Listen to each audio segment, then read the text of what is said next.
So I'm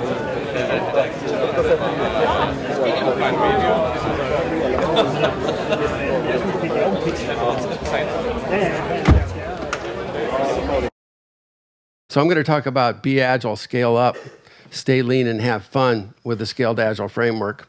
And first of all, I'm going to state the problem, and I think the problem is pretty simple. I like to blame it on Gordon Moore. You know, like in 1984, he said, every year we're going to double the processing power and keep the price the same for the computers and the chips that you deploy to build software, or that you put software on. And they did it too, didn't they? Amazing. I remember my first hard disk drive, this just shows how old I was 4 megabytes, and it was like $12,000, right?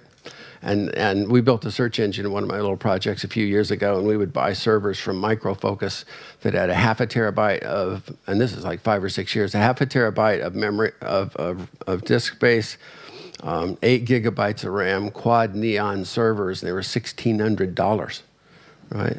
So they did their part. You got to give them credit for that, right? They got those transistors smaller and smaller and smaller, and now they've made systems that are incredibly large and incredibly scalable, no question. I mean, look at the Googles and the Netflix, et cetera.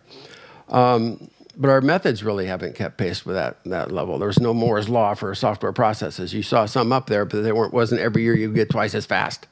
So we really haven't been able to keep pace.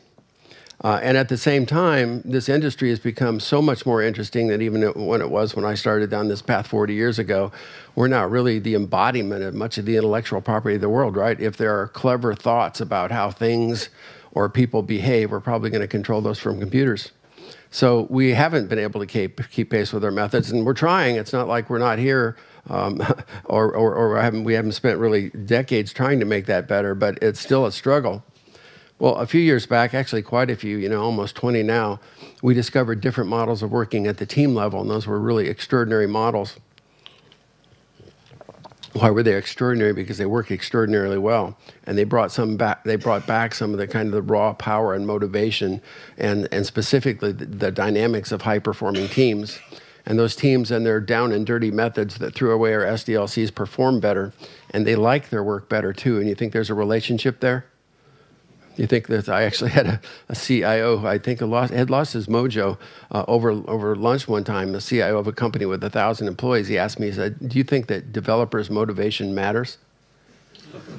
It's like, okay, he's one of those CXOs that's not too happy about that. So we have some tools, right? We have tools that were developed in small environments, and frankly, they've been relegated to small environments.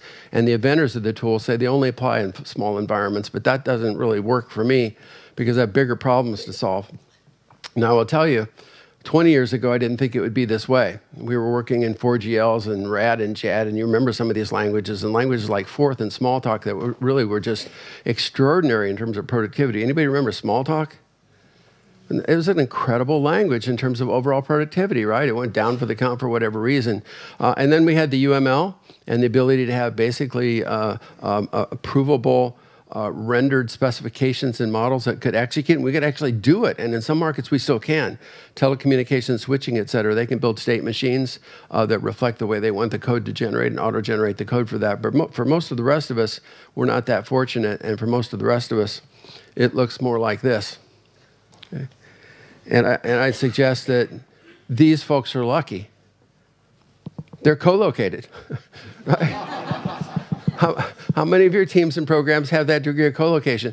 They can actually get up and go talk at the cooler about this thing, this piece of intellectual property they're creating. We can't do that. And instead, I talked to a bank yesterday, and not a huge bank, but a big bank for sure, a Swedish bank, and talked to them. Well, how does development work? Well, we've got thousands of people. Where are they? In 10 countries. Okay. Well, I wonder if the applications they're building respect country boundaries, or if it's more likely that the applications they're building have to pass through all those countries to be able to create value. And that latter is probably the case. So I think we have a problem. And it's funny to see Drucker's quote up here. I have one of his quotes up here as well. And the problem is as follows. I was at another very large bank the other day, probably the largest in the US, and I talked to their head of the business PMO. And occasionally, I generally can have rapport and have respect with these people because I grew up as a CEO, and I'm older than they are, right? So I've got two things going for me. I've shipped more software. Three, I've shipped more software. I'm older than they are, and I don't pull any punches. And we sat and we had a really frank conversation. And he said, Dean, I know that what we're doing is just horrifically flawed. And we're not getting results anything like I think we deserve. And I'm confident, as you've told me, my report to him was that he was getting really a small percentage of the potential productive capacity of his entire software enterprise was being deployed in any way that was effective at all. And he said, I know that, but I don't know what to do different. And if somebody would take the time to teach me what to do, I'll do it. Right? Now, people may think I'm stuck here in defending my waterfall bastion and my traditional business PMO and pushing projects across vertically oriented departments. As if I didn't push them, they would still go. Right? So they think I'm sitting here as a bastion of the old, and I am, because that's all I know. Please, if you know more, if there are other ways to do this, tell me, and I'll freaking do it. Okay? But I need to know what that is. I need to know what that is to be able to move forward, because I'm ready to go. I'm tired of it too. And I met with, just a few years back, a PMO group that was looking at agile development at scale. And big, really tough meeting, because I was talking about different models, the models I'll talk about here, agile. And they were tough boys and girls, because I typically have a great respect for a PMO in any organization that's been making money, because basically they take a functionally oriented group, vertically functionally oriented group, and they know how to get stuff from the inception points to when their customer gets it. That's really hard in these organizations. So I have a great respect for these folks, and yet we see that as, the mothership of all impediments when it comes to Agile as well. So I see both sides of that and deal with that every day. So we need new ways. We need new ways to think about the problem and address the problem, and we have some. The first quick note is you have a stark choice. I've struggled for years to kind of describe Agile versus non-Agile in a way that people could get it. This is a pretty easy diagram. I can start a next project at, let's say, at that bank, or that bank was in the middle of a massive, gnarly 2,000-person rollout, building a single platform to be deployed multiple countries, et cetera. So we can continue down the path we're on, which is try to figure out what that thing is and come up with that platform and deploy that platform. Or we can say, stop. 10 weeks from now, I want the first deliverable to deliver value to one bank or one feature or one function or one type of user in the bank or one end user or something. I want a box of value. Okay?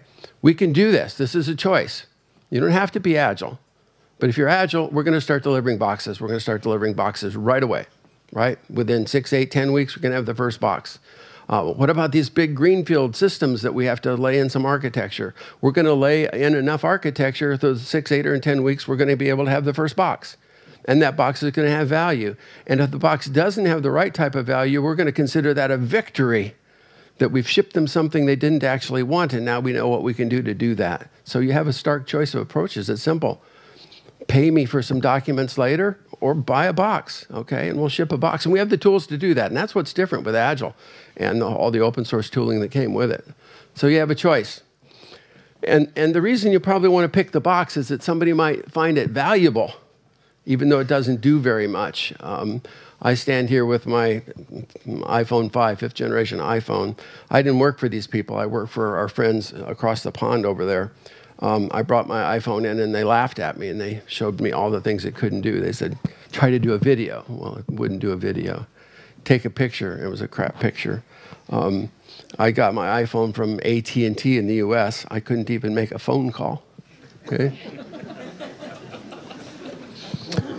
But I still have an iPhone, right? And that company doesn't make them anymore, okay? Because they got too slow. They got quite conservative. They couldn't cope on time to market. Tried to help them. Won in some cases, failed in some cases, and I learned more from the failures. And those failures set me on a slightly different direction. And that direction basically told me that it is not simply management's responsibility to stay out of the way in an agile rollout, or to be supportive, or to eliminate impediments. It's not your responsibility. Your responsibility is to own the initiative and to own the change and to own the results. So if I think back to that guy sitting at that big bank, that had that business PMO, and I said, so our responsibility is to train him.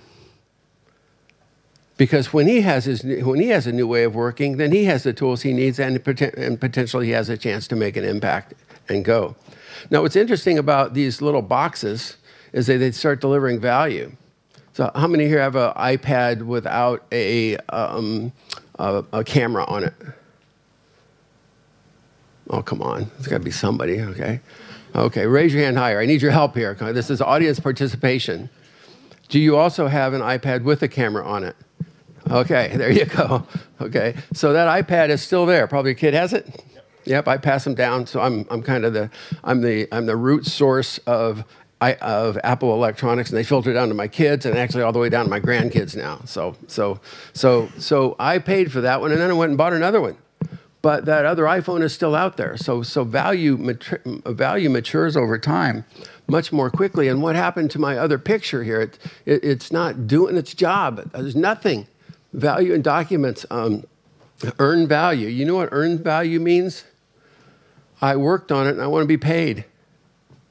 It doesn't have any other relationship to value, does it? In Waterfall? This is how much work we did, please pay me. Well, that's not value. In terms of potential end user value. It's not that it didn't create value, but that's not what we're getting paid for. So, and then there's another interesting thing is how much money I paid for my stupid phone. I bought one really early. Now, I don't wait in line. I'm not that weird of a geek, okay? But I paid, who bought an early iPhone? You have to help me out. I don't want to be the only embarrassed person in this room. Thank you. Raise your hand.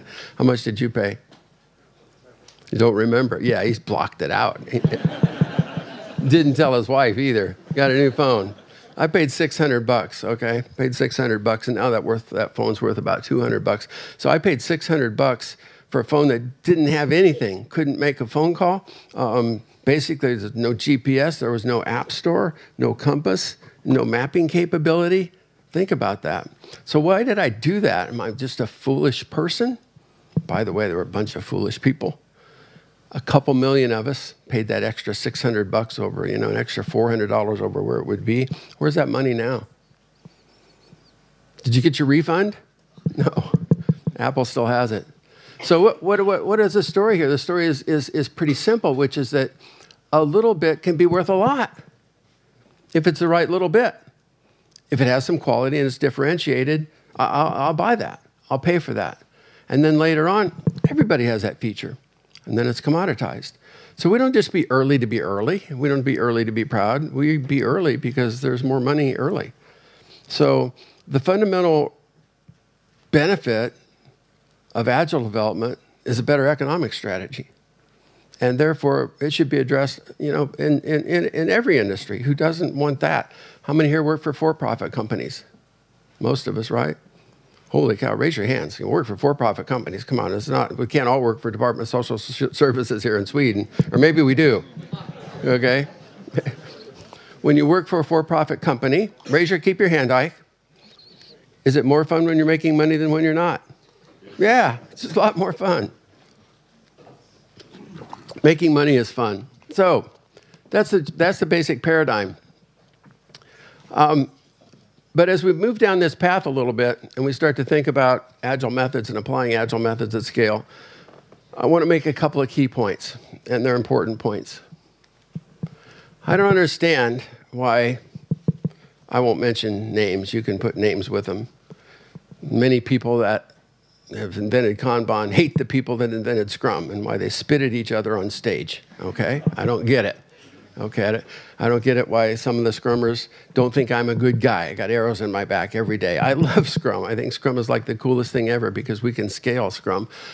Works great, less filling, ubiquitous, it's scrumptious, let's sprint. Okay? What happened to that also ran back there? Remember that when XP and Scrum was a really big battle? How many of you have been to a Scrum class? Most everybody here, right?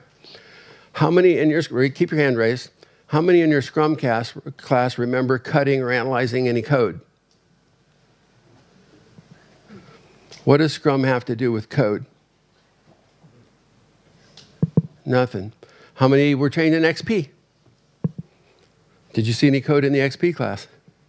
Well, yeah, I did. Yeah, we did. I'll be darned. XP is about the code. I actually was tipped to Agile, not by Scrum, by XP. I sat next to an XP guy, and he was a bit of a zealot for sure. And we were pretending to pair program, which meant that he was programming and I was typing in the comments. Okay. And he wrote some code and he went away and he started writing another little method. And I said, "What's that method for? It looks like we're largely done." He said, "Well, I'm going to put this method around my code and check it in as a test case." And I said, "Well, don't you think your code works?" And he says, "Well, I know my code doesn't work because it hasn't been tested." And I said, "Well, we've been coding for 20 or 30 years and creating code that we test manually and shove into the baseline." He says, "Dean, you don't understand. I took responsibility for this story. That's the way we work here. We said every week we decide what we're going to do, and this is my story. So I'll be darned if I'm going to check that in without a test that makes sure that my story always works." I was really taken aback by that. So what's wrong? So why would a Scrummer fight with an XP guy? I don't know. They should have a great chat. Say, "Oh, here's a great software project management technique. Here's a great software development technique. Let's hang out together." Is it possible to do both? Of course it is. And by the way, don't you have to do both? Like there's a choice down this path? I don't think so. And a late-breaking friend, largely with David Anderson and kind of the Kanban method, although there's Kanban and Kanban method. Kanban works really great. It works at different things. It wants to know where your work is, how you can get your capacity to match demand, how it's flowing, and what your cycle time is as a measure of your yield, so you can improve cycle time and accelerate stuff. Now, those are pretty good thoughts, right? Are those thoughts, kind of counterindicative of XP or Scrum? No. So is this a zero-sum game where you have to pick, "Oh, I'm a Scrummer, I do XP"? It's not a zero-sum game. This is a body of knowledge. From all those trends that we had there, we're still doing OO, boy. We just don't talk about it, right? Some of the languages aren't OO so much, but believe me, most of us, .NET, Java, they're so OO we don't even talk about it anymore, right? We look at rep up there and say, "That's old stuff." Yeah, that's the first time we realized we couldn't build it right once. We learned about iterative incremental development. So this isn't a matter of a series of foolish experiments. This is a matter of evolution of a set of capabilities that we can use to create better software. So let's create better software. But if they don't scale themselves, and they don't have the constructs. What's the construct in Scrum for the role of somebody providing some architectural governance over a large number of Scrum teams? What's the construct? What's it called? It's called non-existent, okay? Doesn't exist in Scrum. And further, and this is what bugs me, frankly, and maybe maybe they do get under my skin on occasion. Not everybody works at Spotify or some cool company where there's 3 teams self-organizing to the backlog. Some of us work at Danske Bank or the Swedish Department of Social Services or Lockheed Martin in the US, where we write code. Don't we deserve to be part of a high-performing team? Doesn't every one of those employees deserve to enjoy their career too, and to not be at the receiving end of a really crappy process called waterfall? Isn't it an obligation for the people in this room, not just me, to say there are better methods of basically unleashing the human capital, and we've seen those methods in Agile and Scrum. There are better methods available. They're not applying well yet in the larger enterprise. Don't we have an obligation to do that? Don't you kind of wake up and feel the responsibility? I don't think just because a person works at Lockheed Martin means that they don't deserve really good software practices. So you have another stark choice. And this is a choice that's recommended by many. Frankly, I don't really argue with the choice. I think it's a legitimate choice. Figure it out, okay? Scrum is Scrum, see what doesn't work, add it back, grow your business. It's okay, right? I take no offense. But it's kind of a long road if others are there before you. I could reinvent calculus too, but it would slow us all down, right? I can't get to trig without reinventing calculus, and I'd like to do trig. So I would suggest something slightly different. I would suggest that if you can establish that there's framework and method and practice in place out there, that you might want to take a look at it, right? Why not? So since 2006 and 2007, I've been banging it out in the field, on the road pretty much constantly, as my form of a semi-fake retirement, which is I'm just not home anymore. I'm still trying to sort out exactly how that works. Working with really good companies, bright people, larger companies that have some agile DNA or simply want to be better and figuring out what works. And in doing that, we had to kind of figure out what our own value system was with what works. And number one might kind of surprise you. The first and most important thing about scaling your software development activity, agile or not, is to scale better code. Because you can't scale crappy code. You just add up stuff that's like mediocre and semi-mediocre and not that good, and in the end you get total junk, right? You get systems that behave in really bizarre ways. You get phone calls and texts in the middle of the night because you've just deployed this thing, and you're trying to debug these things that have these horrific interactions from somebody else's buffer overrun and somebody else's failure to look at an alternative test case and somebody else is not realizing what happens. There's no error condition associated with that middle server be down. So the first thing to do to scale is to go back to the code and start rethinking your practices about how to create really, really good code. The second thing, and I'll ignore 3 and 4 here for the moment, is program execution. How many of you here are involved in large programs? Raise your hand high. Leave your hand high. Some of you are like, way high, okay? Leave your hand up if that program is going really well. Congrats. I got a couple slides for you to do here, okay? We don't know how to execute really large programs. We never learned that. We didn't have that challenge when we were in college. We didn't have that challenge prior to our career. So if we can learn to execute large programs well, we can get a little bit of bloom back on the rose. And we can start holding our head high, and we can tell that IT director that last program went much better than the program before it. We're making progress. Now, what tools do we have as we approach this? What lives behind the framework? 2 deep bodies of thought. Agile is a narrower but extremely powerful body of thought. Lean is a really broad body of thought. And together, we really do have the intellectual power we need, right? We have the knowledge bases we need, and we have the history we need to be able to craft a solution. And I like to start with the house of Lean, because I can talk to a PMO about Lean. If I go to one of your large organizations, who works here works for a big company that has a PMO, okay? If I bring all my XP and Agile and Scrum and Dilbert stories to the PMO, what meaning does that have to them?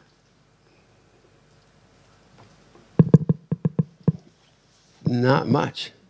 Oh, we need empowered teams. Oh, fine, have them. Right?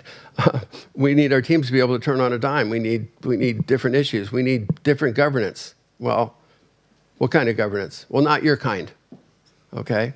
Well, that's not a very long conversation. But if you approach it from the standpoint of what we think about for Lean, why am I here? And this is kind of my use case. Why am I here? Why did I approach a PMO? This PMO, I was a barbarian at the gate. I was there to tip them to Agile. My first thought to my client was, I tell you what, you tip them to Agile, and I'll come to the second meeting, okay? It'd be a lot more fun for me. But I said, this is what I think I'm doing. We have tools that we think can really do that now in the Agile way. And we don't sacrifice our people because it doesn't work, because you can't get sustainably shortest lead time. And if your sustainably shortest lead time is producing a crap product, you're going to lose. So that's what we're here for. And now I'm in a conversation, okay? Let's talk about that, because we're in alignment. I don't know that I want to be Agile. It sounds like a good thing, and my boss says we should be Agile, but I do know that I want to do that. So if that's the path we're headed down, we should talk a little further. And you see some quotes on the right from Taiichi Ohno, kind of the godfather of Lean, basically saying it's not such a hard problem. When did we get the order, and when did we get the money, and what were all the delays that happened in the meantime? And what Al Shalloway would say is, if you look at the software, okay, here, I'll raise your question here. On those of you who are in large struggling programs, raise your hand. How many of them are delivering early? Okay, all right, they're late. They're suffering from delays. But guess what? The delays are findable. They can be analyzed. They can be understood. You can look at that delay and say, what caused that delay? And you can systematically approach this from the standpoint of looking at the delays in the system. And what you soon realize is that most of software development is a delay. It's a delay and a handoff. And we have other bodies of work, too. We have my personal favorite, the epiphany for me. Don Reinertsen is to me in product development flow what Jeffrey Moore was to me in terms of strategic thinking back in the 80s and 90s, and now he just republished Crossing the Chasm version 2014, which I haven't read yet. Reinertsen teaches us to think about flow, and he teaches us to think about it differently. And while I can't go into much detail on any of these because they're all kind of a lecture in themselves, I can make a few key points. And I want to make a couple key points right out of the middle of that. And the first key point I want to make is in the lower left corner. And the lower left corner here basically says batch sizes are killers. Big batches go through the system slower and with higher variability. And as you drive the utilization of the factory up or the system up, and you increase the batch size, that's pretty entertaining. Never had that particular one. How's your mom? As you drive the batch size, the utilization up, and the batch size up, you get into this range of highly unpredictable cycle time. Now, let me think about a waterfall project. It is still one of your options. It was on the list, right? I said the A or B. What is the batch size that I put onto a software team in waterfall? What's the size of the batch? What is the batch, and what is the size of the batch? 100%. Pardon? 100%. 100%. It is all the requirements. Now, what utilizations do we run our people at when we do software development? 100%. So let me take the largest batch possible, the entire program, and let me impose it on a set of teams that are running 100% utilization. What does lean economics and lean statistics tell you? You will get a highly variable output. For those of you in these big programs, are you seeing highly variable outputs? Absolutely. So are we just employing people who have a form of DNA that doesn't allow intellectual planning, right? Or would we put intelligent people in a system that isn't optimized for the problem at hand? And it's the latter. So I go building to building to building. Large projects are late and highly unpredictable. Well, I know that. I just take my chart in. I say, is this you? Yeah, this is us. So a lesson learned right there. Small batches go through the system faster and with higher reliability. There are no big jobs, right, in Agile. Well, there are, but they all get busted into small jobs, right?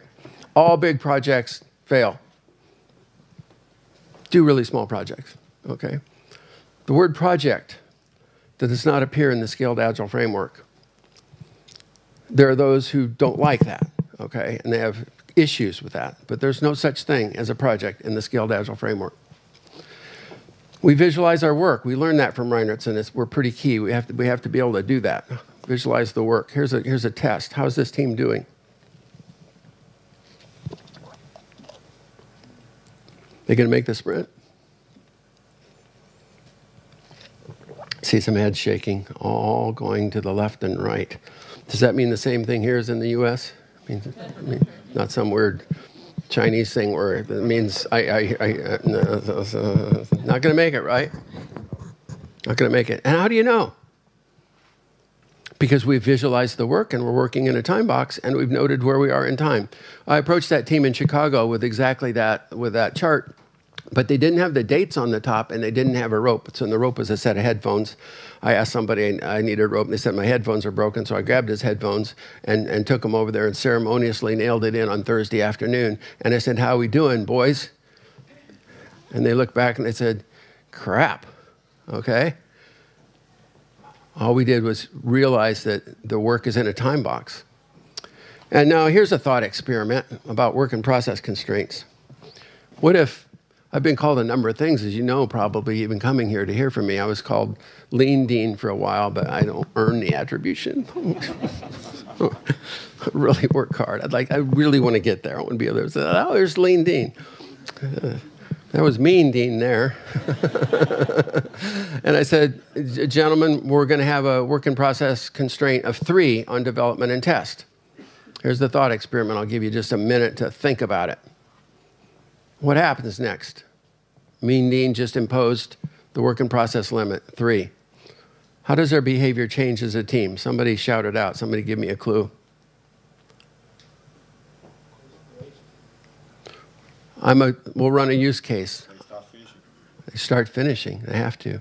What does developer that wrote Story 6 do if he has the freedom to do whatever he likes in a Scrum team after he finishes Story 6?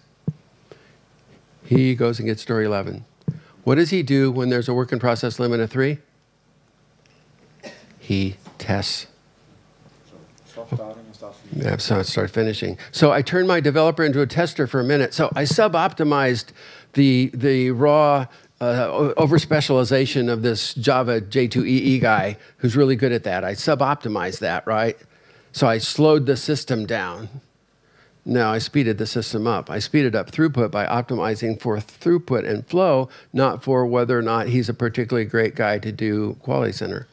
I turned my developer into a tester to increase flow. And if you have developers that don't test, you're not yet ready for Agile. And you're going to have a big chat because our bottleneck is not in code, right?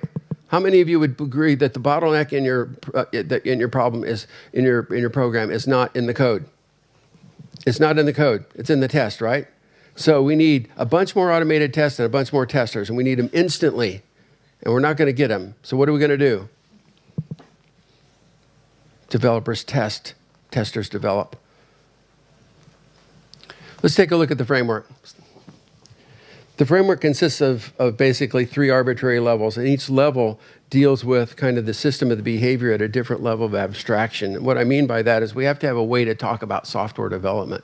And we talk about software from the standpoint of the framework in terms of stories, user stories. I love user stories. They came from XP. They've been largely, but not ubiquitously, adopted by Scrum. User stories, I've written a lot of books on requirements, and they were good sellers, especially in the 90s. But I didn't ever invent a user story. And as soon as I saw one, I was like, dang, I was asleep that day. That was a really cool invention. So we use them because the teams use them, and they become the currency to drive the backlog. And we use Agile teams because nothing beats an Agile team. How many have seen an Agile, a Scrum, or Agile, or XP team on its game? Right? You've seen that. What's it like? What's different about it? Describe it. Team feeling. Team feeling. What else? Energy. Energy. Focus. Yeah. Are they working hard? Yes. Yeah, working really hard. Are they enjoying their work?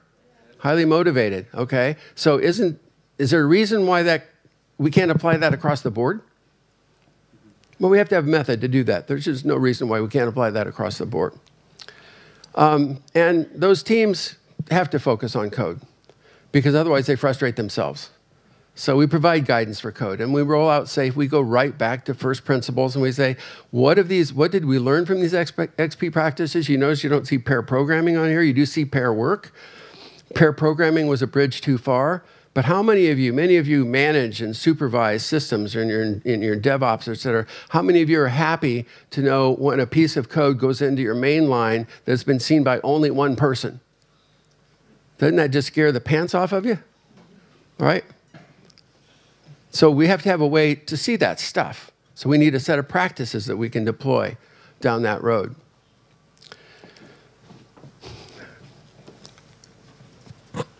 Deming's best work, I think, was not solely how he saved first Japan and then Ford Motor Company. Ford Motor Company was the only company in the US that didn't need a bailout. Ford Motor Company was the only company that took Deming in the 70s and took his learnings to heart. Basically says, systems are interesting things. They're built of components, and the components tend to locally optimize. And when they locally optimize, they become selfish. And when they become selfish, they'll fight and defeat the aim of the system. So a purely self-organizing component-based system is not a thing that is necessarily going to optimize at the systems level.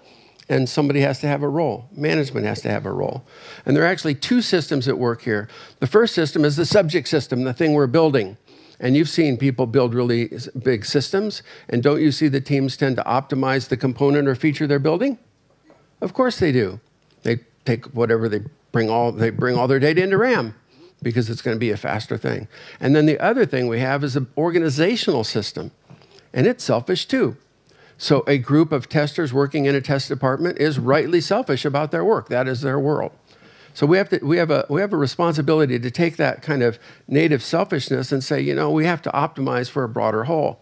We have to look for a broader pattern.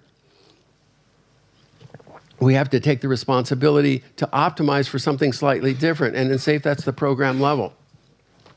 So at the program level, we bring in additional roles and responsibilities. We bring in a system architect. How many here know system architects? Okay, raise your hand high.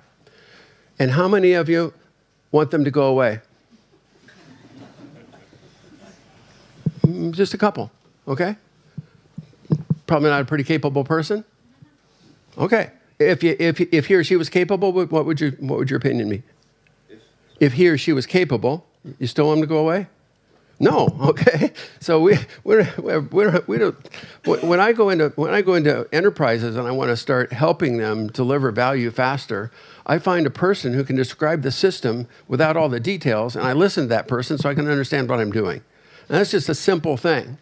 And design emerges. We're completely supportive of that. But if we're doing single sign-on or moving to a new web-based authentication mechanism, and I have 14 teams on this train, which is not unusual, by the way, a train of 10 to 15 teams is not unusual. They will create a solution, and it will emerge, but they won't create the same one.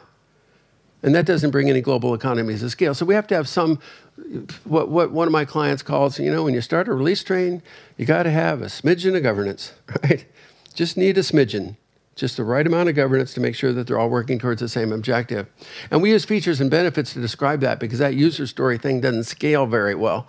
I can express anything in terms of a user story, but when I do, then everything's a user story. And I have 6,000 of them at the team level, and then I have another 500 that are bigger than that, and then I have some bigger ones and maybe an epic. It's an insufficiently rich taxonomy for me to describe. And when I go to product managers and say, do you know how to do features and benefits? They say, of course. I say, does it help you to write that feature out in user story form? And they go, no, it just slows me down and annoys me. I say, well, you really don't have to do that. We don't need that. We can live with features and benefits. And we do some other things. We align those teams to a common mission. And we get them working together so we can make the system sprint, right? So what's happening in many of your organizations right now is you have teams that are working very hard and they're sprinting and they have different sprint lengths. And that's not wrong by definition. But it's hard for them to integrate because they branch their code when they sprint, and we'll teach them not to. And we try. How many of us have told our teams, look, we want to have a single branch? How many we've done that, right? And how many branches do they still have? Not one, okay? There's a guy back there that's going this, like this, okay? So those branches have to come together at a point in time where they have sufficient level of maturity that we have a reasonable way to do a system demo and figure out if the system is sprinting. So it wasn't really the goal that the team could sprint. It's not the team behavior that was so important. The goal was that the system was sprinting. That's the box, right? Every 2 weeks, the system is sprinting. In order to do that, you have to have a slightly different rule base. You have to align those teams. But before we leave that part, I want to make something perfectly clear, and this is a place where the big picture kind of deludes you just because it's a single representation of basically a large set of patterns reflected as a single picture. Well, that's kind of hard. I can't reflect every single possible pattern on it. But we want to make the key point here is that we're really strong on the value of synchronization and cadence in helping manage software development.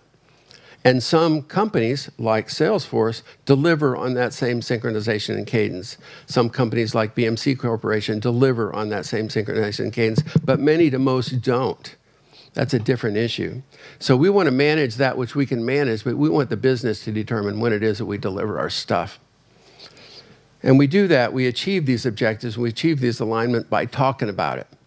And we do our plans, the teams plan, the teams plan, the teams commit. And on big programs, it's a big planning session, and it's a big commitment. But it's their commitment. How do you think, if we ask that group of teams, if we present them vision and mission, and just said, here's where we're trying to go in the market, here's our current set of challenges, what can you do? What do you think they'll do? Go, oh, for the first time, they're really not telling us what to do. Let's just back off and, I don't know, play EVE Online, or just, what are they going to do?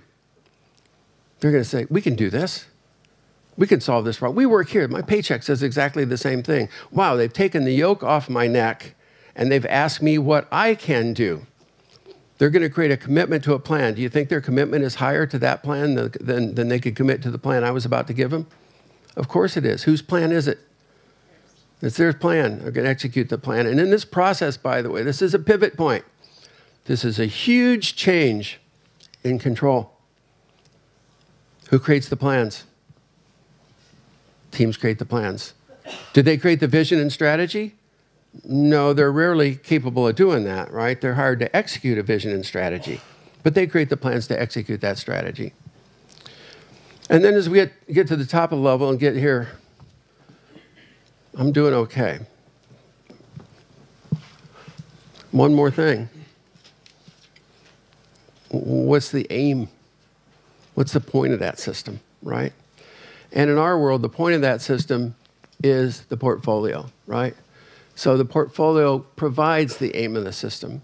And I can't go through kind of the details of that. It's not a trivial construct to think about how how budgets are established and how new initiatives get performed, or how you vet them in a way that they have the full light of day, and you can realize that you do or don't have the capacity to do those things. It's a pretty serious mission, and we have ways to do that in the framework based upon relative estimating and story points, surprise, surprise, because we can actually make sense out of that stuff. And before we go bang on the PMO and call them what I called them in one of my books, the mothership of impediments, I was in a training class the other day, and a woman sat next to me and said, what do you do? I said, well, I run the PMO at this big cable company. And she said, I'm one of the mothership, I'm the mothership of impediments. And I went, oh God, this is going to hurt. And she goes, no, we got a real laugh at that. We put up a little sign that said, if that's the way we're perceived by the development team, that's not really what we want to be. We don't want to be the mothership of impediments. And one of the reasons that they want to be there is they have three real strong responsibilities: strategy and investment funding, program management, involvement, and governance. Strategy and investment funding, that's pretty clear. They don't, okay, so who has the strategy pieces? Not necessarily the PPM function. That may be the key stakeholders, but the spend goes through PMO. It gets allocated to projects. So the paychecks come through the PMO. We want them to do that. And if you have a developer having a lot of fun arguing with the PMO or saying the PMO doesn't do a good job, take his first paycheck away, right? And oh, I like that PMO. Those guys are all right. They're on my team. Program management and governance. Nobody likes the word governance. What is it? Close the loop on funding and reporting and compliance. But the problem is not that it isn't a legitimate function that they're performing. The problem is the way we're doing it isn't working for us, right? So rather than go to that PMO, as I had to do 5 or 6 years ago, and say, as my father would say in idiomatic terms, you know, your dog doesn't hunt anymore, right? You go to the PMO and say, here's a question. The PMO has been managing us to traditional SDLC waterfall life cycle milestones. Where did they learn that? Is there a school they go to? Who taught them that stuff? Yeah, who taught them that stuff? Anybody here? Come on, admit it, right? Why did we teach them? Because that's the model we developed for software development. So therefore, we taught them to measure us that way. Okay, news. We have a new model for software development. We want to be measured differently, okay? And just a few hints, and then I'll bail out of here, get out of here with my life on time. This project-based funding thing, sticks up the works. here's some people, here's some time. I've got them in the test team. I'm going to allocate 2 people for that project. Here's my money. Oh, we need some devs. I need to get some money there. Probably need a project manager. Give them a charter. They get headed down the road. What if they do a great job and the customer absolutely loves that stuff and they'd like to do some more? Oh, can't. Project, I've got to go back. Got to go back and go get some more money. Oh, and by the way, you know, that guy was committed to another project after that, so I have to move that guy to the other project. So I'm sending the people to the work, and I'm destroying any sense of any long live teams. I can't build an esprit de corps. I can't create ongoing competence. There's a Japanese word called ba, which is the spirit of a knowledge acquiring team. So we don't like that. So the word doesn't appear. But we have to have an answer, and here's why we don't like it. It's slow. I got to go through, and a project budget is like this horrific thing. I've got to go to the 4 departments and get people assigned. Let's just not do that. Let's just realize that we are in the business of providing long life flow of value called value streams. And those value streams are the things that you're going to be doing in perpetuity. Once you're doing it in perpetuity might be 2 years, why do I need a project to fund it? I'm already doing it, right? I'm working with a bank, and they're pretty big on promotions, and promotions are hard because it affects many of their IT systems. Well, I asked them a question, and they keep, you know, putting projects in promotions, and I said, is there a time when you're not going to be doing promotions anymore? And they're going, well, no, that's a silly question. I said, well, why are we funding it that way?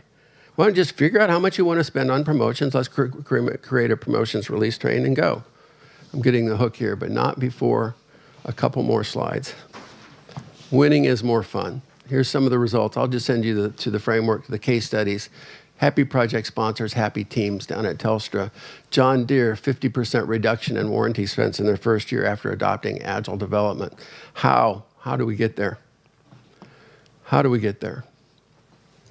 You had a Drucker slide. I got a Drucker slide. Okay, we didn't even plan that. How do we get there? We're managing knowledge workers, and we have to take a slightly different approach. We have to be leaders capable of managing knowledge workers and show them that we have mastery and knowledge of a new way of working, right? So we need to have new skills and capabilities that we can launch to do that. And the big 4 are here. Take a systems view. Embrace the Agile Manifesto. It's not optional. You can't scale non-Agile teams. It's a gift. It's a gift from the Agilist. It's a gift from the purists and the fundamentalists. And they've given us a view of how to build teams. We can scale Agile teams. Implement product development flow and understand that the people that work for you are intrinsically motivated to do what you need them to do. And we can stay out of the way. We can help. We can provide mission. We have 81 ways to decrease that motivation, and only a few styles that we can use to increase it. And if you do that, you'll recognize is that the responsibility for lean Agile transformation isn't me, it isn't the Agile working group, it isn't SAFE. That responsibility lives with you and your peers, and there can't be any other answer to how we get to success. Thanks. I was like within a minute, right? Done. Thanks.